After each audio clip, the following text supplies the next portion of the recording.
I dag der vil jeg vise jer et billede, som jeg arbejder med. Det er Work in Progress.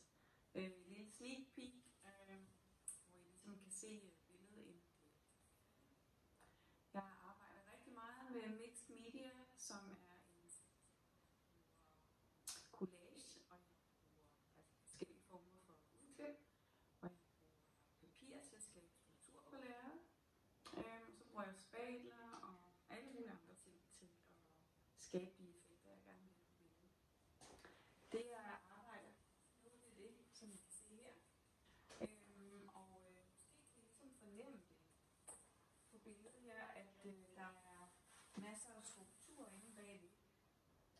Det kan jeg godt lide at lave, fordi det skaber sådan en dybde i billedet. Sådan så der, hvor der egentlig er lyst, så er der stadig rigtig mange detaljer, som man ser, når man kommer tættere på. Jeg elsker at arbejde med mixed media.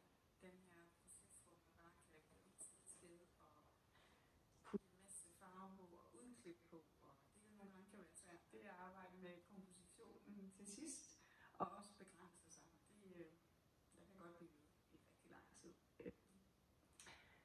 Som I kan se, så har jeg bygget billedet op. Jeg har skabt, som sagt, først struktur med papir, og så skal det selvfølgelig tørre. Der går cirka 24 timer. Jeg laver det først, og så når det er tørt, så kan jeg arbejde videre. Jeg bruger akrylmaling på canvas, og det gør jeg, fordi akryl har en meget kortere tørretid. Olie synes jeg er besværligt at arbejde med. Penslen skal også rengøres på en anden. Der er akryl bare mindre. Det har den her kortere tørretid, og det gør også, at når jeg arbejder så meget lag på det, så har jeg brug for det tørre forholdsvis hurtigt. Som sagt, så bruger jeg alle mulige former for papir.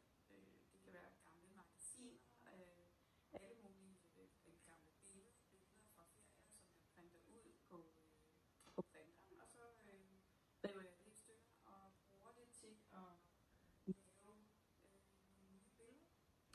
Jeg bruger tit noget, som har betydning for mig. Det kan være billeder fra et sted, hvor jeg har været, eller noget andet, der visuelt er rigtig smukt.